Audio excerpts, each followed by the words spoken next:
নমস্কার বন্ধুরা, একটা নতুন দিন আর একটা মিষ্টি সকালের শুভেচ্ছা নিয়ে চলে এলাম আমি তোমাদের শঙ্করী। প্রতিদিনের মতন আজও আরেকটি নতুন ভিডিও তোমাদেরকে উপহার দিতে। তো চলো বন্ধুরা, তোমরা এখন যারা যারা আমার ভিডিওটা দেখছো, তোমাদের সকলকে আমার এই নতুন ভিডিওতে অনেক অনেক ভালোবাসা, অনেক অনেক শুভেচ্ছা জানালাম। আর গুরুজনদের শ্রীচরণে জানাই অজস্র প্রণাম। তো বন্ধুরা, তোমরা সবাই কেমন আছো? আশা করছি সকলেই ভালো আছো। আর আমি তো খুব ভালো আছি, বুঝতেই পারছো সকাল সকাল চলে এসেছি আমার ছাদের ফুল বাগানে। আর কত ফুল হয়েছে আজকে, দেখতেই পাচ্ছো, এক সাজি জবা। খুশিতে মনটা ভরে গেল। আর আজ তো সোমবার, তাই না, বাবা ভোলানাথের দিন। তো চলো, নীলকণ্ঠও হয়েছে প্রচুর। তো চলো একটু ফুল কটা তুলে নিই। তো বন্ধুরা, তোমরা সকলেই জেনে থাকবে আমি একটু ফুল তুলতে ভালোবাসি, তাই ভিডিওটা মাঝে মধ্যে তোমাদেরকে একটু শেয়ার করে থাকি। তারপরে দেখো, গন্ধরাজ ফুল এসেছে আমার নতুন গাছে। অনেকগুলো কুড়ি এসেছিল গাছে, জানো তো, কিন্তু পোকায় কেটে দিয়েছে। তো যাই হোক বন্ধুরা, তো নিজের গাছের ফুল দেখে তো খুবই মজা লাগে। তো দেখো, এবার নয়নতারা ফুলগুলো তুলে নিই। আর তারপরে যাব স্নান সেরে আজকে ভোলানাথকে আগে পুজো দিতে। এখন তো চৈত্র মাস, তোমরা তো সকলেই জেনে থাকবে। অনেকেই তো তারকেশ্বরে যাচ্ছে বাবার মাথায় জল ঢালতে। তো চলো, আমি আর তারকেশ্বরে যেতে পারবো না, আমি বাড়িতে বসে বাবা ভোলানাথকে ভক্তি ভরে পুজো করব। কথায় বলে না যে ভগবানকে তুমি মন ভরে ভক্তি ভরে বাড়িতে পুজো দিলে তাহলেও কিন্তু ভগবান ভোলানাথ আমাদের ডাকে ঠিকই সাড়া দেবেন। সকলে তো যেতে পারে না ভোলানাথের কাছে। তো চলো, আমার বাড়ির ভোলানাথকে আমি মন ভরে ভক্তি ভরে পুজো দিয়ে নিলাম। তো চলো সকলে মিলে একবার বলো ওম নমঃ শিবায়।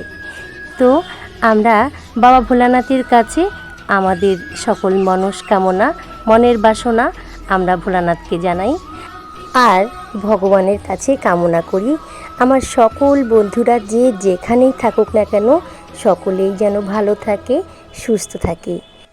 তো বন্ধুরা, সবাই মিলে একবার বলো হরে কৃষ্ণ কৃষ্ণ কৃষ্ণ হরে হরে, হরে রাম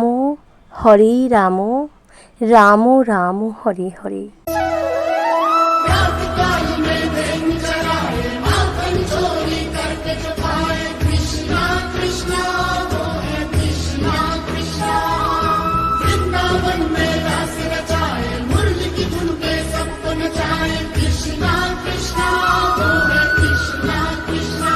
তো বন্ধুরা, পুজো তো দেওয়া হয়ে গেছে। তো এই দিকে দেখো, তোমাদের দাদাভাই বাঁশ এনেছিল, উপরে একটা ঘর করবে তার জন্য। তো সাইজ করে কেটে নিচ্ছে। এই দিকে দেখো, কাঠের উনুনে ভাত বসিয়ে দিয়েছি। আর আজ রান্না করব কি, সোমবার একটা ভাবার বিষয় কিন্তু। তো নিরামিষ হবে আজকে, তোমরা তো জানো। তো দেখো, পটলটাকে ভাপা করব। আর এই যে কচুরলতিটাকে সিদ্ধ করে নিয়েছি। তো এই দুটো রান্নাই কিন্তু আজকে একটা মশলা দিয়েই করব। তো দেখা যাক কিভাবে রান্না করি আমি। তো চলো বন্ধুরা, কোনো ঝামেলা নেই, একদম একই মশলা দিয়ে আমার দুটো রান্না হয়ে যাবে। তো দেখো, দেখতে পাচ্ছ আমি তেলের পরে এই যে কালো জিরে দিয়ে দিলাম আর শুকনো লঙ্কা ফোড়ন দিয়ে নিলাম।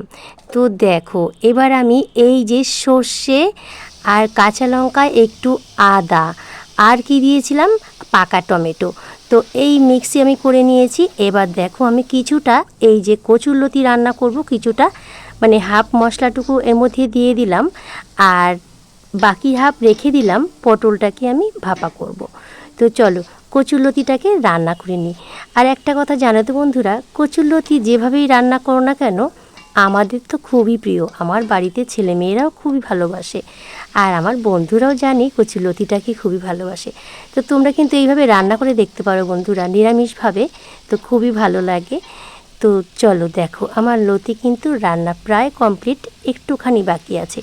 এর মধ্যে নামানোর সময় একটু মিষ্টি না দিলে ঠিক স্বাদটা আসে না। তো একটু মিষ্টি মিষ্টি, একটু ঝাল ঝাল স্বাদ হবে। তো চলো বন্ধুরা, কড়াইটা আমার পুড়ে গেছে। কাঠের রান্না, বুঝতেই পারছো, এত পরিমাণে উনুনে যখন কাঠ দেওয়া হয় খুব জ্বলে আর কি। তো একদিকে কিন্তু খুবই মজা, কাঠে রান্না করতে বন্ধুরা খুব তাড়াতাড়ি হয়ে যায়। তো একইভাবে দেখো আমি মানে তেলের পরে শুকনো লঙ্কা আর কালো জিরে ফোড়ন দিয়ে আবার সেই মশলাটাকে ঢেলে দিয়ে আমি কিন্তু দেখো পটলটাকেও ভাপা করে নিচ্ছি। তো এক কথা বলা যায় যে একই মশলা দিয়ে দুটো রান্না। তো চলো বন্ধুরা, রান্নাটা কেমন হয়েছে খেয়ে দিয়ে তোমাদেরকে আমি জানাবো। তো রান্না বান্না আমার কমপ্লিট, বেশি কিছু আজ রান্না করব না, এটাই আমার আজকের মেনু ছিল। তো চলো, খুব খিদে পেয়েছে জানো তো, বেলা অনেক হয়েছে, দুটো খেতে হবে। এদিকে আমার মামনিও স্কুলে যাবে, ওর পরীক্ষা আজকের থেকে শুরু হবে। আজকে ওর ইংলিশ পরীক্ষা। আজকে তো তোমরা সবাই জানো আজকে এপ্রিল ফুল, তাই না, 1 এপ্রিল। তো না, আমার বন্ধুদেরকে আমি এপ্রিল ফুল বানাবো না। তো বন্ধুরা, খাওয়া দাওয়া হয়ে গেছে। কচুরলতিটা কিন্তু দারুণ হয়েছিল, পটল ভাপাটাও সেই রকম। এবার আমি বসে পড়েছি এই প্যান্টের সুতো কাটতে। তো বন্ধুরা, আজকের এই ছোট্ট ভিডিওটা তোমাদের কাছে কেমন লাগলো তোমরা কিন্তু কমেন্ট করে জানিও। তাহলে আজকের মতন আমি বিদায় নিচ্ছি। সবাই ভালো থেকো, সুস্থ থেকো, টাটা।